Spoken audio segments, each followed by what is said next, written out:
কিছু দুর্ঘটনা শুধু শরীরকে ভেঙে দেয় না, ভেঙে দেয় স্বপ্ন, ভবিষ্যৎ আর বেঁচে থাকার স্বাভাবিক ছন্দ।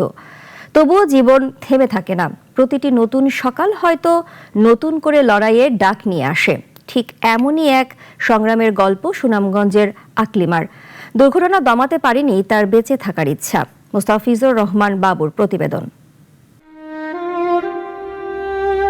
একসময় অন্য সবার মতোই স্বাভাবিক ছিল তার জীবন।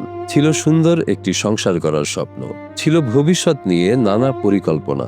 কিন্তু একটি ভয়াবহ সড়ক দুর্ঘটনা মুহূর্তেই বদলে দেয় সবকিছু। 7 বছর ধরে নিজের পায়ে দাঁড়াতে পারেন না তিনি। হুইল চেয়ার আর বিছানাতেই সীমাবদ্ধ হয়ে গেছে তার জীবন। আমরা বোন 5 জন, 4 জনের বিয়ে হয়েছে, তারও বিয়ে হয়েছে কপালের দোষে। মানুষের বাসায় বাসায় কাজ করতো, অ্যাক্সিডেন্ট করে পুঙ্গ হয়ে গেছে। সুনামগঞ্জের সীমান্তবর্তী বিশ্বম্ভরপুর উপজেলার ধনপুর ইউনিয়নের চীনাকান্দি বালুচর গ্রামের মৃত আব্দুর রশিদের মেয়ে আকলিমা প্রায় 7 বছর আগে এক সড়ক দুর্ঘটনায় গুরুতর আহত হন তিনি। দুর্ঘটনায় মারাত্মকভাবে ক্ষতিগ্রস্ত হয় তার মেরুদণ্ড ও দুটি পা। পরিবারের মুখে হাসি ফোটাতে সিলেটে কাজ করতেন তিনি, কিন্তু ঈদের আনন্দ ভাগাভাগি করতে বাড়ি ফেরার পথেই ভয়াবহ সড়ক দুর্ঘটনায় হারাতে হয় তার দুটি পা। মুহূর্তেই বদলে যায় তার পুরো জীবন। ফ্যামিলির লাগে আমি সিলেট কাজ করছি, কাজ করে ঈদের সময় ছোট ভাই বোনে কান্তাছে আমার ঈদ করবো। বাড়িতে ওই সময় রাস্তা দুর্ঘটনায় আমার মেরুদণ্ড ভেঙে গেছে। একসময় নিজের সব কাজ নিজেই করতেন, কিন্তু আজ অন্যের সহযোগিতা ছাড়া চলাফেরাও তার পক্ষে সম্ভব নয়। দৈনন্দিন প্রয়োজন থেকে শুরু করে ছোট ছোট কাজেও পরিবারের সদস্যদের, বিশেষ করে মায়ের সাহায্যের উপর নির্ভরশীল হয়ে পড়েছেন তিনি। মা শুধু টানে, মারও তো মনে করেন সব বয়স তো আর বুঝাইতেছে না। মা যদি মরে যায় আজকে বোনেরা দেখার মতো কেউই নাই। এহলা তুলতে পারে না, যদি তার মাটা কিছু আনো যায় একটু বাইরে করে গেল, যদি ফেসা পায় না ধরে কিংবা পানি তিরাস লাগে কেউ পায় না।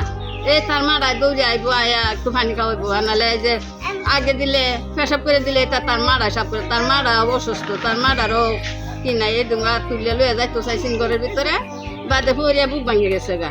6 বছর ধরে বিছনা পায়খানা প্রস্রাব করে আমি সাপ করি, এই যে বুক ভাঙা লয়ে লইয়া সাপ করি, আমি বুক ভাঙা লয়ে লইয়া সাপ করি। কি করা মন দইতারি না, শ্বাস টানতারি না, বুকটা ভাঙিয়ে গেছে গা হইয়া।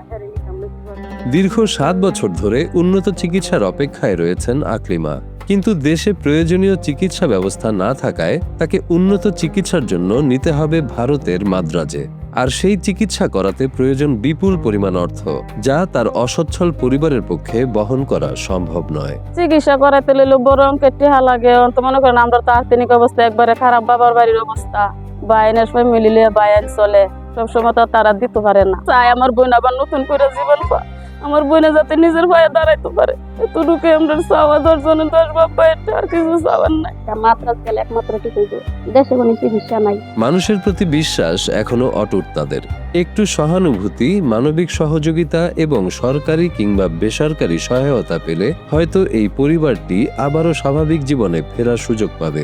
সংগ্রামের অন্ধকার পেরিয়ে নতুন করে বাঁচার স্বপ্ন দেখছে আকলিমা। বাবারা, বাপরা, 10 বাবাইরা, প্রবাসীরা যারা আসুন, আমার মেয়েটারে একটু আপনারা সাহায্য সহযোগিতা করুন। আমি টাকা পয়সার কারণে আমি কোনো চিকিৎসা করতে পারি না, আর আমি বিদ্যুৎ আমি টানতেও পারি না একা।